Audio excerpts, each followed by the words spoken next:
Здравейте!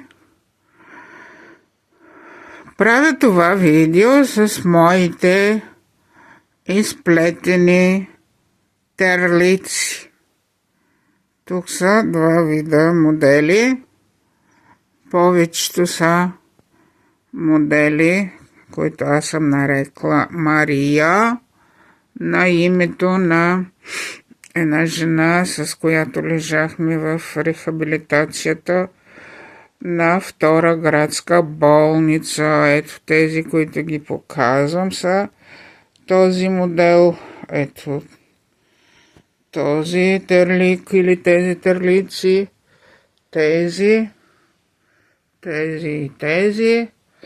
И в средата сивите и жълтите са с модел 3 листенца. Красиви,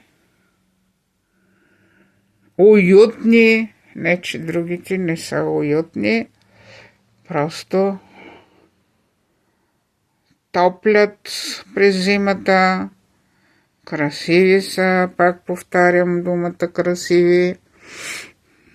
Аз започнах моите плетения с терлици и шушони. После преминах на плетене на играчки, японско изкуство, амигуруми. Сега правя видеото и ми звъни сина ми, но трябва да изчака да свърша и тогава ще го набера. Тък му излезе какво има да ме пита или да ми каже, не знам. Зимата мина, пролета пукна, терлици колкото искате наплетени от мен. По Нова година, по Коледа продадах някой друг чифт, но много си останаха в турбите около мене, тук в спалнята.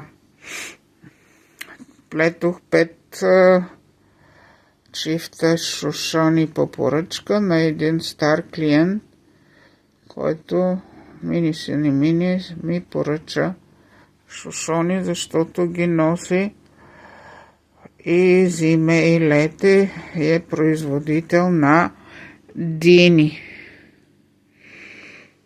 Така, ако ви харесаха моите терлици, сложете лайк, коментирайте, абонирайте се за YouTube канала ми и до нови срещи.